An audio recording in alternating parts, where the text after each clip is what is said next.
What is mental health? The foundation of it, the basis of mental health, is awareness.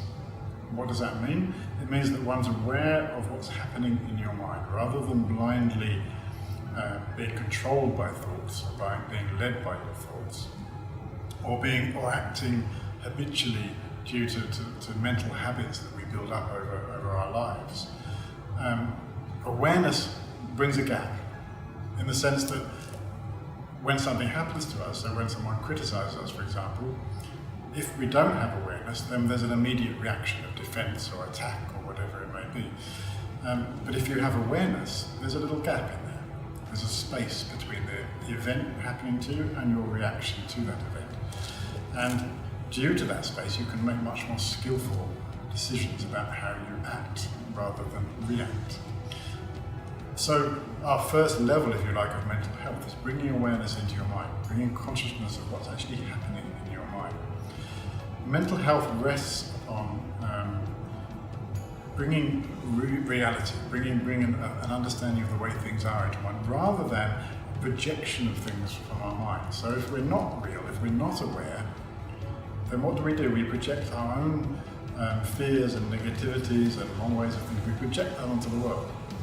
And that's what anger is, that's what anxiety is, that's what stress and worry, those things are coming from inside ourselves and we project it onto the outside world.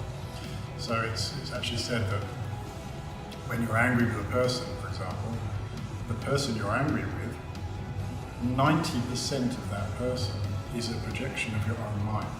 And only 10% is actually the reality of the person. So what that means is that when we're talking about unhealthy or negative states of mind, they're not real, they're not genuine, they're not seeing things as they are. So the first level of a healthy state of mind is to have that awareness, to have reality, bring reality into your mind. And that's where meditation, of course, starts to come in, because if you don't meditate, you don't have awareness. You don't have awareness of what's happening in your mind, you don't have an awareness of anything else that's going on in your life. And you're under the control of your thoughts, rather than the other way around. Being under the control of your thoughts means you're acting habitually, you're following negative tendencies, you're not the boss, and that way is not healthy. It's a very unhealthy way to be under control of your thoughts. So the first level of meditation is to bring that awareness into your mind so that you're the one in control, rather than the thoughts being in control. And that's where we begin. Now, we go on from that, and I'll briefly mention just a little bit more in terms of mental health and what we're talking about. If we go beyond awareness, what are we talking about? We're saying that what is a mental unhealth? The real foundation of being unhealthy mentally is being too obsessed with oneself, is being too isolated, is putting a barrier between you and the rest of the world, of shutting yourself off. And if you look at mental unhealth amongst the general populace, but also amongst people we call unhealthy, or that we put in institutions or call mentally sick, what you'll across the board find is that those people have an inability to relate to other people. They have an inability to come out of themselves, to actually think of others. I heard a recent example of a woman patient I had who was complaining about her boyfriend. Or no, sorry, the other way around, the boyfriend was complaining about her. And because she'd been depressed for a long time.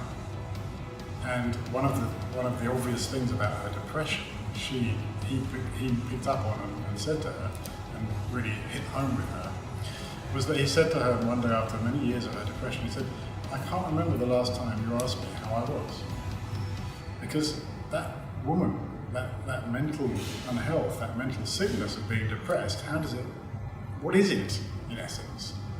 It's an inability to come out of yourself, an inability to relate to others, an inability to ask your boyfriend how he is for many years.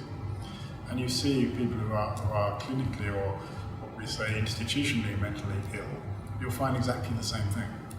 They're very self-cut off, very isolated. So really the essence, the deepest level of mental health or unhealth comes about through relating, the ability to come out of yourself and relate to others. And so although the beginning levels of being healthy in our minds is awareness and meditation on awareness, what leads on from that and what really leads to health in the mind and therefore in the body is compassion, is love. And that's why in every spiritual tradition in the world, whatever it is, Islam, Buddhism, Christianity, Judaism, they all talk about love and compassion. Because in their essence, although the manifestations of religion can sometimes be a bit unskillful or unpleasant, in reality, the essence of all religions is very clean and pure, and is not stupid by any means at all. And there's a reason why love and compassion are the heart of all religions. Because religions are there to make us happy in their essence. They're there to make human beings happy. And the heart of happiness, the root of happiness, is coming out of yourself. It's breaking through this isolation, which has been made worse by our modern societies. To break through that isolation and come to think of others. So moving on from awareness, the next sort of way of meditating and bringing health to yourself is to start to talk about love and compassion and foster those qualities. Foster those qualities of coming out of yourself, breaking out of this barrier of self, me, I, my needs, my things. And that's really where health and healing